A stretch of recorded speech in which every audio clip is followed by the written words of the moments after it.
Again, the romance of Helen Trent. Recently, when Helen spent 2 weeks at Trenton College in the town of Westview looking after Gill Whitney, to whom many people think she is secretly married, she stayed with his across-the-hall neighbor, Cynthia Carter. And in learning to know Cynthia, Helen became as fond of her as Gill is himself. Well, when Helen returned to Hollywood, she told Agatha about Cynthia's charm, friendliness, and sincerity. And she also added, "Poor girl. I feel sorry for her. Do you know, Agatha, she's never once mentioned her husband to me. The big picture of him sits there all the time on Cynthia's dressing table.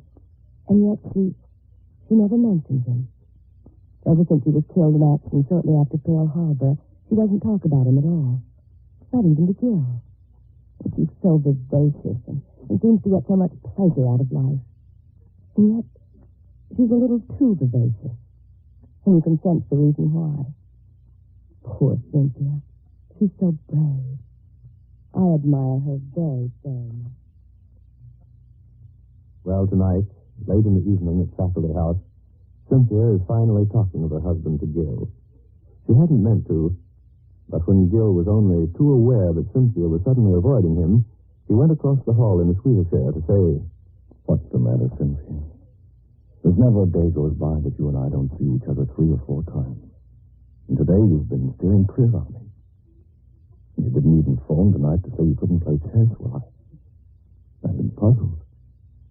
I was afraid you were ill or unhappy, and if so, I want to know about it. I want to help." Cynthia tried very hard to keep her sorrow to herself. She made excuses and tried to send Gill home. But at last, in a great unburdening of tears, she told him that it was 3 years ago today that her husband dive-bombed a Japanese destroyer, an act of valor that cost his life. And several little incidents today have made it an especially hard day for her. Gill sits listening to Cynthia, his heart sick with pity. She leans against the mantelpiece, her back toward him, her face buried against her folded arms.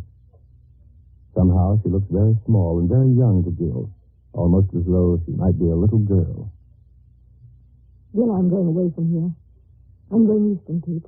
I'm leaving Westview entirely." "Are you? When, Cynthia?" "Soon.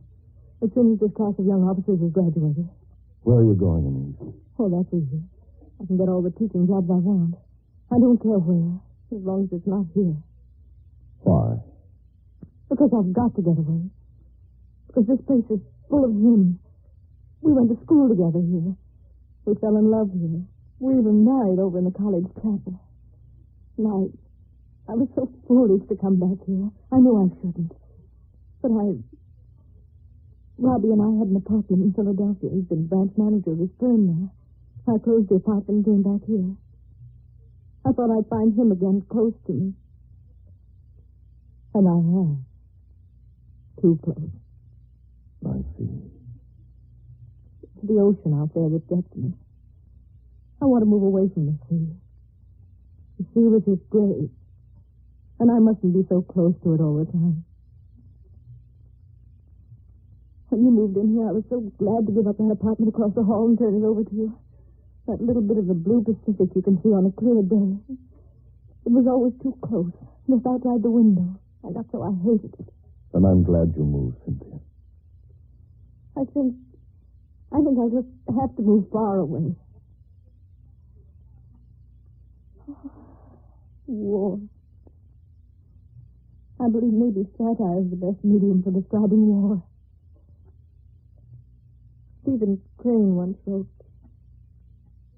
"Mother, whose heart hung humble as a button on the bright, splendid shroud of your son, do not weep. War is kind." I know. All I know is we'll never come back. We were just beginning to live, you know. And now my whole life is lonely, sorrowful, and childish. Not your whole life, Cynthia. You're still just beginning to live, dear.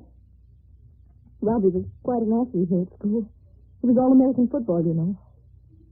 And after the war, the college is going to build a new stadium and call it Carter Field. I know the registrar told me. You should be very proud, Cynthia. Proud? Yes. For all he did, I'm proud of Robbie. And at the end, out there in his place, I'm proud of that, too. In the war, he was doing what he wanted to do. And all I could do was wait. Now I have to wait forever. Someday they'll dedicate the stadium to him, and I'll be there. But that won't bring him back. Someday the war will be over, and other men will come home, but none to me. But I like to think this way. Yes. Somewhere there are children, safe and well-fed and laughing, who otherwise might have been hurt and sick and starved. It's for the children of the world we fight this war, as I see it. Yes. And then to give me comfort is the terrible, terrible hope I have that this will be a real peace. It's got to be, Gill. It must not fail. This is the world's last chance to survive. If the peoples of the earth can't live like brothers from here on in, then Robbie's death was a shameful, sickening waste. A comedy. I think I can demand of those who shape our destinies that this be a lasting peace. I have a right to demand it. And I do demand it. We'll either have a lasting peace or the end of the world. And people have got to realize that. Oh, Gill, I think they will. I feel in my heart that Robbie didn't die for a half measure like the men in the last war. No, Cynthia. No, he didn't. We'll make it so. Oh, I wish I could say something to you that would really help.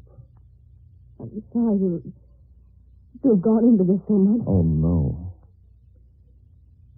Oh, Cynthia, I know so well. I know so well myself. Paula died a few weeks after we were married. Matter of fact, we were still on our honeymoon. Helen told me. I mean, she said you'd been married. So many years have passed now. And Cynthia, the years are your very best friends. I thought I'd reached the end of my life, too. Like you, I really thought so. But this I know, Gill. I'll never love anyone again.